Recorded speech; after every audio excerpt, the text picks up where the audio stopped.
এটা ভালো পাওয়া। ওরে ভাই, এত মানে এটা জোস। তো দেখি রেডি পিক আপ কেমন।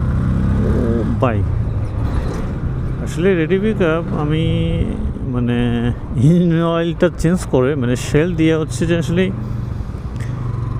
ইঞ্জিন একটা পাওয়ার ভালো পাওয়া যায়,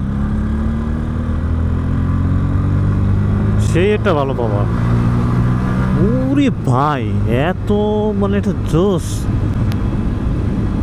সে একটা ভালো পাওয়ার পাওয়া যায়। মানে দেখেন দেখেন দেখেন দেখেন কি পরিমাণ স্পিড রেডি পিক আপ। উরি দেখি, ওরে ভাই 100 পর্যন্ত তো ভালো, 100 পর্যন্ত একবারে সেই স্পিড। ওরে ভাই অবাক হয়ে গেলাম, মানে 100 পর্যন্ত এত স্পিড, মানে ইঞ্জিন অয়েল। হ্যাঁ রে ভাই,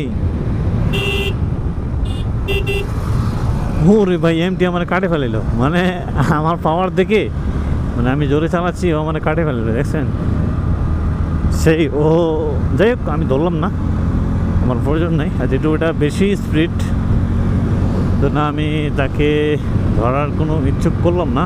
যাই হোক দেখি। পুরি ভাই, তুমি এই রাস্তায় এই পাশে কেন আসো?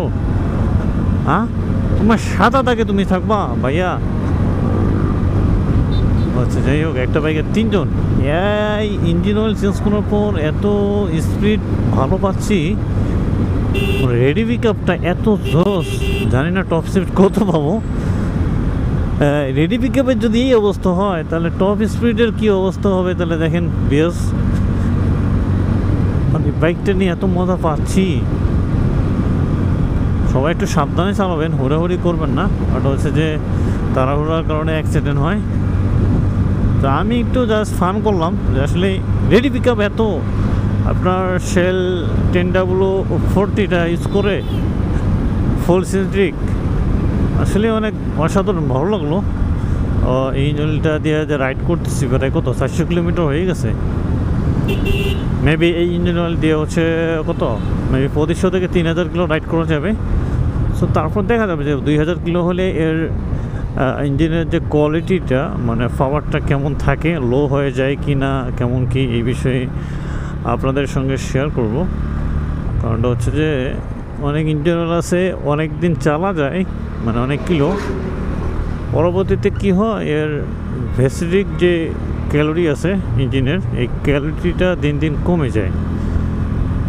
তো এই ক্যালোরিটা কমার, দেখেন কি স্পিডটা, আমি এই দেখেন পাওয়ার দিলেই স্পিডটা বাড়তেছে, এইদিক না দেখে ওইদিকে দেখে, কত বড় এগুলো, কি আর বলবো, থাক। ভালোই টানাটানি করলাম, একটু বেশি না একটু। এর রেডি পিক আপটা যথেষ্ট পরিমাণ সেফ দিচ্ছে, মানে সুন্দরভাবে পাওয়া যায় রেডি পিক আপটা।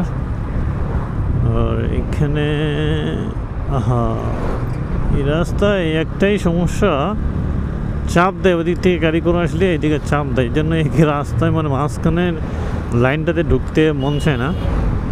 এই আসলেই টুক করে মাথা বেরকি দেয় কার, প্রাইভেট কার, হ্যাঁ এইগুলো হচ্ছে একটু ঝামেলা। যাই হোক সবাই একটু সাবধানে রাইড করবেন। আর উনি এখানে দাঁড়াইছে কেন, মুশকিল মারি দিলে। সো সবাই ভালো থাকবেন, সুস্থ থাকবেন, আল্লাহ হাফেজ, থ্যাংকস ফর ওয়াচিং।